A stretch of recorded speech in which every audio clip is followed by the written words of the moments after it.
Hi friends, my name is Bhushan and in the last video we have studied past perfect continuous tense. So we have completed our past tense, the four subtypes of past tense. In this video we will learn about future tense and we will study the first type of future tense, simple future tense. So I put it down future tense. तो future tense में friends सबसे पहला type कौन सा है? Simple future tense. Simple future tense. तो friends मतलब अब हमारा अपकमिंग टाइम मतलब हमारा फ्यूचर, हमारा भविष्य में जो भी हम लोग वाक्य भविष्य के बारे में बोलते हैं वो फ्यूचर टेंस में आते हैं. तो सबसे पहला आज हम देखेंगे सिंपल फ्यूचर टेंस. तो उसका सबसे पहले स्ट्रक्चर लिख लेंगे. तो उसका इसका स्ट्रक्चर रूल क्या है? तो सिंपल प्रेजेंट टेंस का रूल है subject plus shall will plus V1 plus object plus complement. तो हिंदी में कैसे बोलेंगे ये सेंटेंस हम लोग सिंपल फ्यूचर टेंस का? मैं टीवी देखूंगा, मैं रास्ते पर चलूंगा, किसान खेत में कुआं खोदेंगे, तुम मुझसे झूठ बोलोगे. मतलब फ्यूचर में. समझ में आ रहा है? तो ऐसे कुछ भी सेंटेंस रहेंगे तब ये आएंगे सिंपल फ्यूचर टेंस में. मैं ये करूंगा, तुम वो करोगे. तो फॉर एग्जांपल पहला वाला लेता हूं मैं दुकान से क्या लाऊंगा? चावल लाऊंगा. तो सबसे पहले फ्रेंड्स हम लोगों को अभी ये देखना है, ये इसको हम लोग इंग्लिश में कन्वर्ट करने से पहले देखते हैं कि शॉल और विल कहाँ कहाँ लगता है. तो ध्यान दीजिएगा फ्रेंड्स, आई और वी या फिर कोई भी बहुवचनी नाम, आई वी या फिर कोई बहुवचनी नाम मतलब प्लूरल नाउन अगर सेंटेंस में है तो हम लोग इस्तेमाल करेंगे शॉल का. और ही, शी, इट, यू, दे या फिर कोई एक वचनी नाम अगर सेंटेंस में आए तब हम लोग इस्तेमाल करेंगे विल का. ही, शी, इट, यू, दे या अगर कोई एक वचनी नाम सेंटेंस में आए तब हम लोग इस्तेमाल करेंगे विल का. तो फ्रेंड्स सबसे पहले एक सेंटेंस लेते हैं. ये वाला हमने लिखा है मैं दुकान से चावल लाऊंगा. तो ये यहाँ पर लिख लेता हूँ मैं. सब्जेक्ट क्या है? स्ट्रक्चर वाइज अभी हम लोग देखेंगे. सब्जेक्ट है मैं मतलब आई के सामने क्या आएगा? शाल विल में से अभी लिख लिया हम लोगों ने शॉल. आई शॉल. इसके बाद में क्या है? V1 मतलब काम कौन से शुरू है? चावल लाऊंगा मतलब लाने का काम शुरू है. तो ब्रिंग, आई शॉल ब्रिंग. अब क्या लाऊंगा? तो चावल मीन्स राइस. दुकान से मतलब फ्रॉम शॉप. तो सेंटेंस कैसे बना? I shall bring rice from the shop या फिर फ्रॉम शॉप. लेकिन फ्रेंड्स यहाँ पर बहुत ही ज़्यादा इंपॉर्टेंट एक नोट मैं आपको बताता हूँ. अगर कोई काम पक्का है मतलब कंफर्म होने वाला ही है तब हम लोग इसको पलटी कर देंगे. मतलब तब क्या होगा? आई वी और कोई प्लूरल नाउन मतलब बहुवचनी नाम के आगे आएगा विल और ही, शी, इट, यू, दे या किसी एक वचनी नाम के सामने आएगा शॉल. तो ये पलटी हो जाएगा, ये यहाँ पर आएगा और ये. लेकिन कब?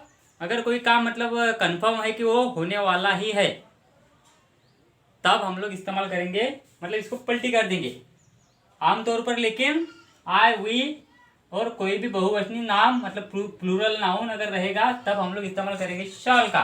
और ही, शी, इट, यू, दे या कोई एक वचनी नाम रहेगा सेंटेंस में तब हम लोग इस्तेमाल करेंगे विल का. लेकिन अगर कंफर्म है कोई चीज़ 100% होने वाली है ऐसा हम लोगों को बोलना है तब हम लोग पलटी मार देंगे. अभी फॉर एग्जाम्पल ये सेंटेंस मैं दुकान से चावल लाऊंगा ये जनरल है. मैंने क्या लिखा? I shall bring rice from shop.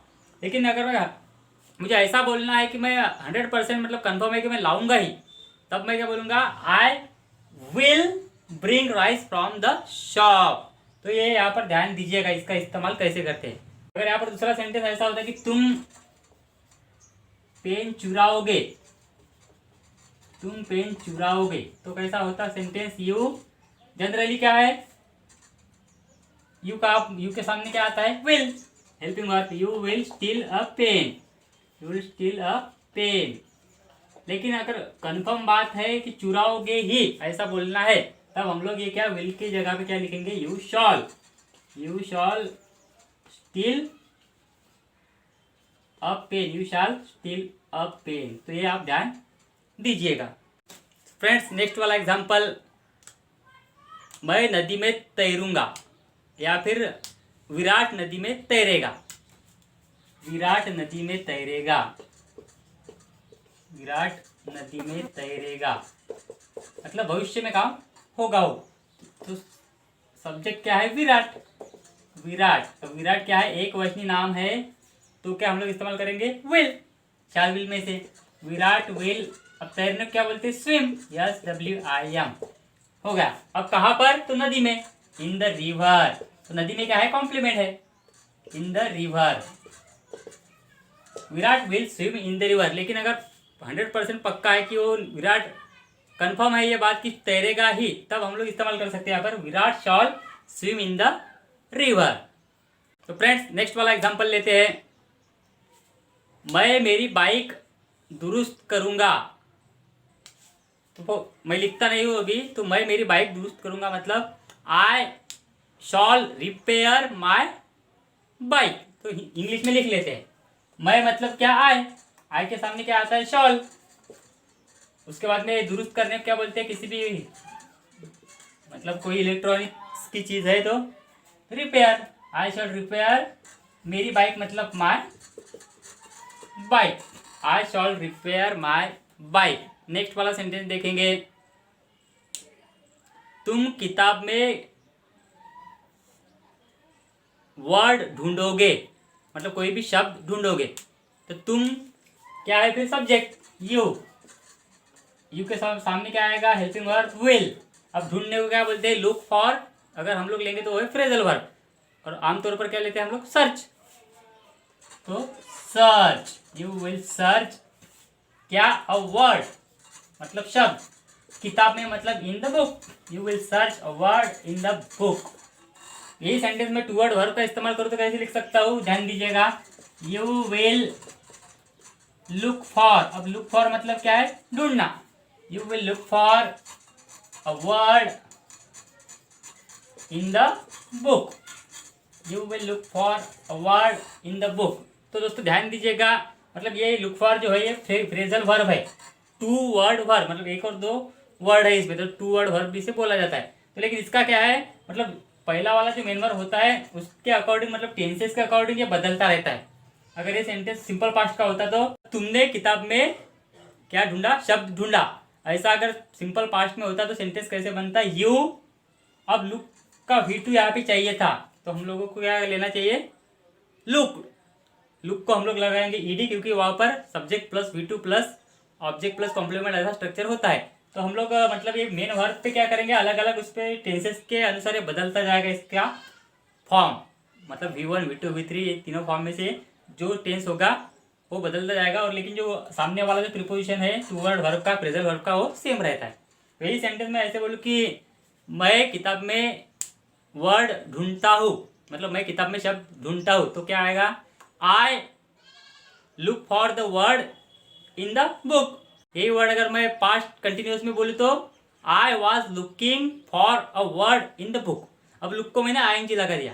तो समझने वाली बात क्या है, फ्रेजल वर्ब मतलब कोई भी ऐसा होता है, गो ऑन मतलब शुरू, कंटिन्यू। तो यहाँ पर क्या होगा, टेंसेस वाइज इसका स्ट्रक्चर मतलब इसकी जो वर्ब का फॉर्म है वो बदलते जाएगा, लेकिन ऑन जैसा का तैसा रहेगा।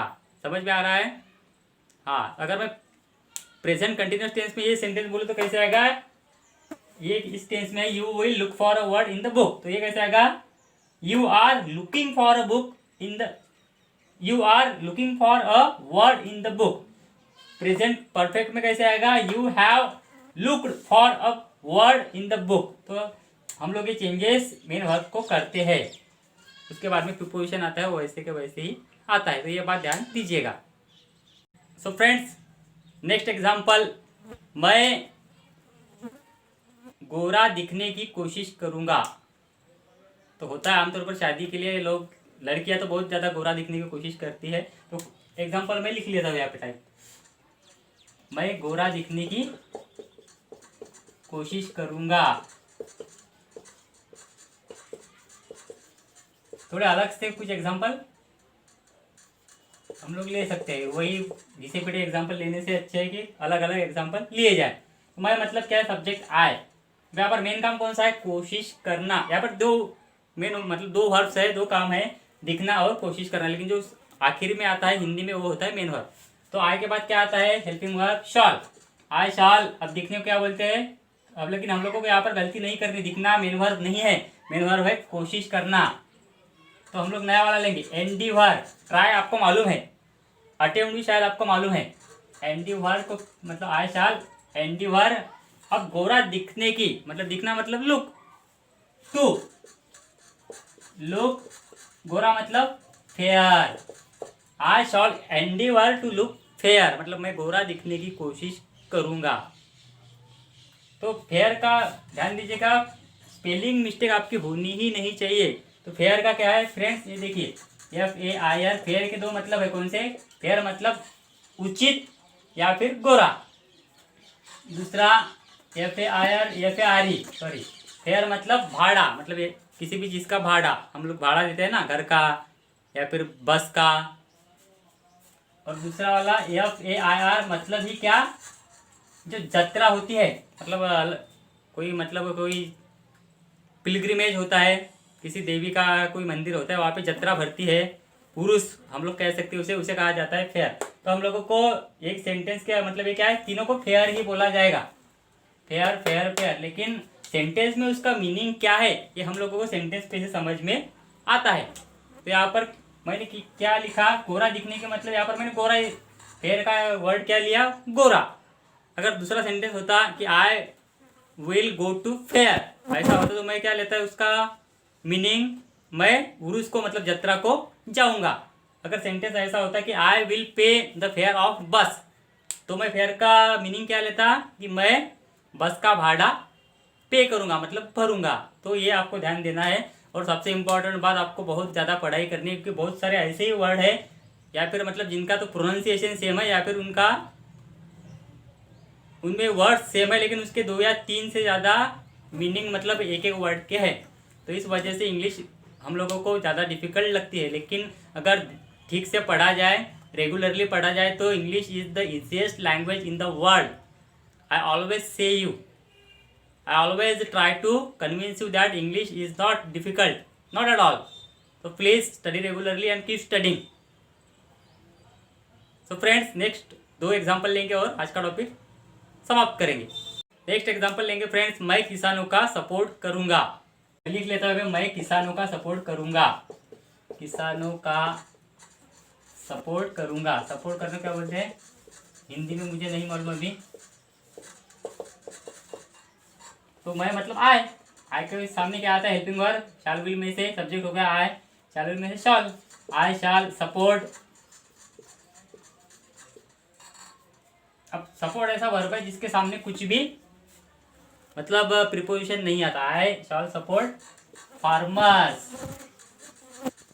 ये सेंटेंस ऐसा है कि मैं सरकार के खिलाफ किसानों का सपोर्ट करूंगा। तो क्या होता, I shall support farmers against the government. समझ में आ रहा है, बिकॉज अभी फिलहाल शुरू है किसान बिल के बारे में कुछ बहुत ज़्यादा विरोध अपोज शुरू है। तो ये सेंटेंस हम लोग ले रहे हैं। नेक्स्ट वाला और लास्ट एग्जांपल अभी हम लोग देखेंगे, तुम अच्छे से क्रिकेट खेलोगे। तो इंग्लिश में लिख लेता हूँ मैं, पहले हिंदी में लिख लेता, तुम अच्छी तरह से क्रिकेट खेलोगे। तुम मतलब यू के सामने क्या आएगा, शॉल विल में से विल, यू विल। अब काम कौन सा है, खेलने का, V1 क्या आएगा फिर play, you will play cricket. अच्छी तरह से मतलब वेल, तो वेल क्या है, एडवर्ब है, मतलब खेलने के बारे में ज़्यादा जानकारी दे रहा है अच्छी तरह से वर्ड। तो you will play cricket well हो गया। तो फ्रेंड्स आज की वीडियो में केवल इतना ही। See you in the next video. तब तक के लिए friends take care and keep studying.